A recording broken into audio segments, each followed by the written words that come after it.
तो hello everyone, कैसे आप सही। आशा करता हूँ कि आप सब अच्छे होंगे, स्वस्थ होंगे और बोर्ड एग्जाम की तैयारी जुनून के साथ में कर रहे होंगे। मैं मनीष सर फिर से लेकर आ चुका हूँ आपका अगला जो क्लास था। जैसे मैंने बताया था पिछले वीडियो में कि आपका अगला जो चैप्टर होगा वो होगा चैप्टर सेकंड पोएट्री सेक्शन का। और इसका नाम क्या है? Song of my self. Song of my self, ठीक है, समझिएगा।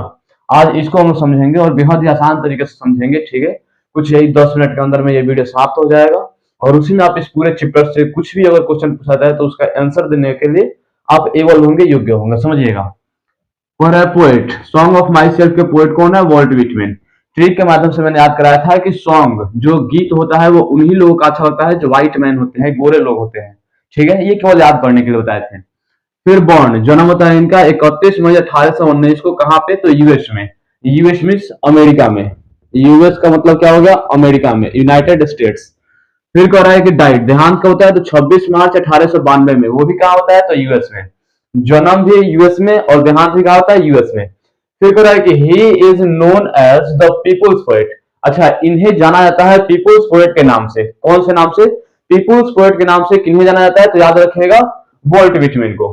फिर कह रहा है कि ही बिगेन वर्किंग, इन्होंने काम करना स्टार्ट किया एज अ कारपेंटर। किस रूप में? एक कारपेंटर के रूप में, एक बढ़ई के रूप में।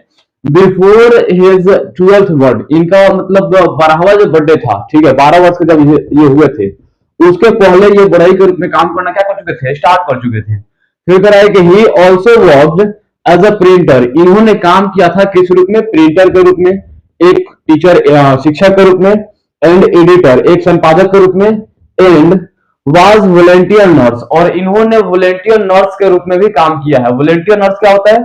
जो इमरजेंसी में नर्स का काम करे। ड्यूरिंग द सिविल वॉर, कौन से वॉर के दौरान? सिविल वॉर के दौरान इन्होंने वॉलेंटियर नर्स का भी काम किया है। कहां पे? अमेरिका में, ठीक है। चलिए ये देखिएगा, लिव्स ऑफ ग्रास, ये जो लिखा गया है लिव्स ऑफ ग्रास, ये किनके द्वारा लिखा गया है? तो याद रखिएगा, वॉल्ट विटेन के द्वारा। लिव्स ऑफ ग्रास किनके द्वारा लिखा गया? वॉल्ट विटेन के द्वारा। पब्लिश्ड इन 1855, ये पहली बार 1855 में प्रकाशित कराते हैं, वो भी अपने पैसे से, ठीक है।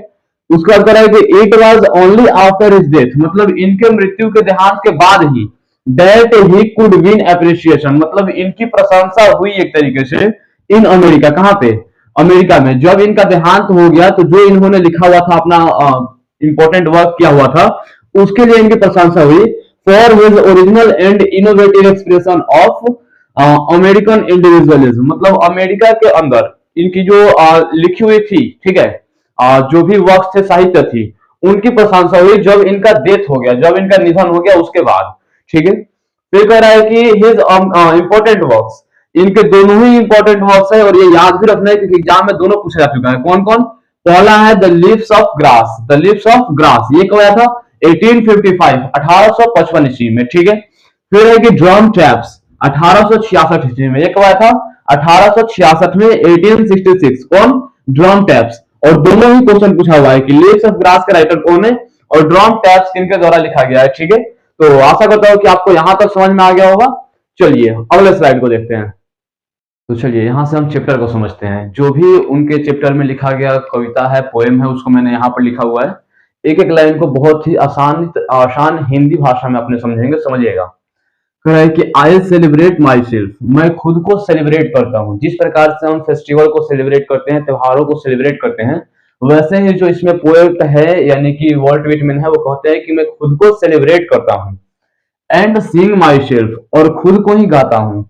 मतलब ये एक तरीके से आत्मीयता का भाव दिखा रहे हैं कि किस प्रकार से अपने आप में जीना चाहिए, अपने आप में मगन रहना चाहिए।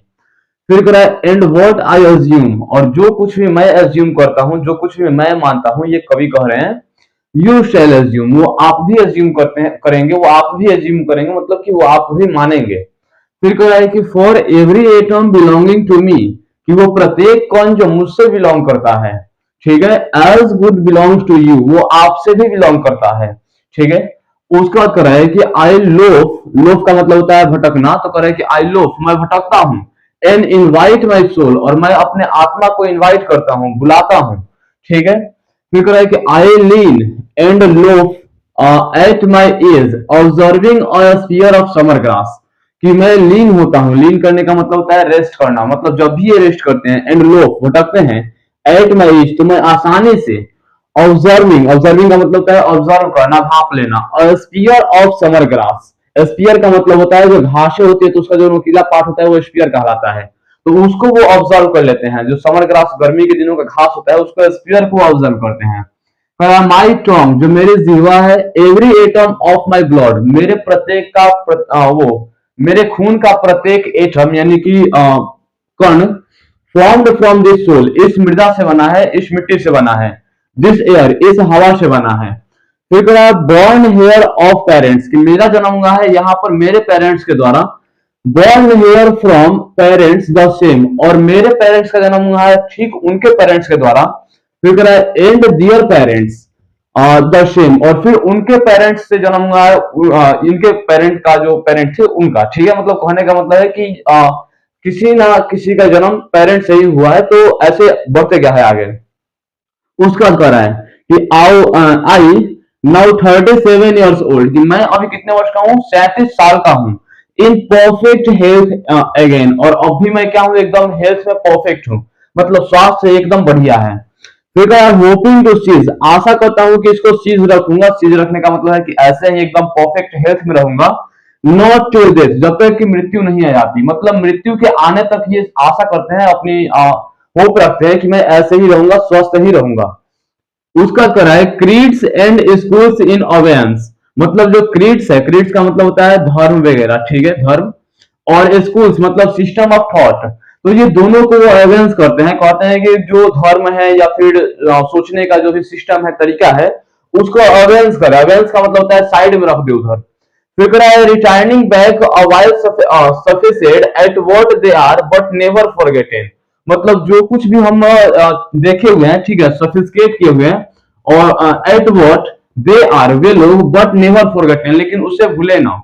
फिर आई हर वर फॉर गुड और बैड, कि मैं अच्छे और बुरे में विश्वास रखता हूँ। ये कौन बात बोलते हैं, वर्ल्ड मीट में, कि मैं अच्छा और बुरा में विश्वास रखता हूँ। I permit to speak at every hazard, मैं प्रत्येक किसी भी चीज पर, ठीक है, चाहे वो कितना भी मुश्किल चीज क्यों ना हो, उस पर बोलने की आजादी देता हूँ, ठीक है। फिर कह रहा है नेचर विदाउट चेक, मतलब अपने नेचर जो भी है हमारा, एक नेचर हमारा होता है, ठीक है, प्रवृत्ति होता है, तो उस पर कहते हैं कि अपने ही प्रवृत्ति पर अड़े रहे, ठीक है। विदाउट चेक मतलब कुछ चेक करने की जरूरत नहीं है, विद ओरिजिनल एनर्जी, एकदम जो ओरिजिनल एनर्जी है, वास्तविक ऊर्जा है, उसके साथ में रहे। कहने का मतलब है कि दूसरे के अनुसार खुद को न बदले, मतलब जैसा आप है वैसा ही दिखे और वैसा ही आप काम करें, वैसा ही लोगों से बोले, ठीक है। तो यहाँ पर ये हमारा चैप्टर रहता है सेकंड खत्म। अगला जो चैप्टर होगा हम लोगों का वो होगा चैप्टर थर्ड, और now the list are following fast. आपको ये वाला वीडियो कैसा लगा कमेंट में जरूर बताइएगा, और यदि आपको वीडियो पसंद आ रही हो तो अपने दोस्तों के साथ में इसे शेयर जरूर कीजिएगा। चलिए मिलते हैं अगले क्लास में, तब तक के लिए धन्यवाद।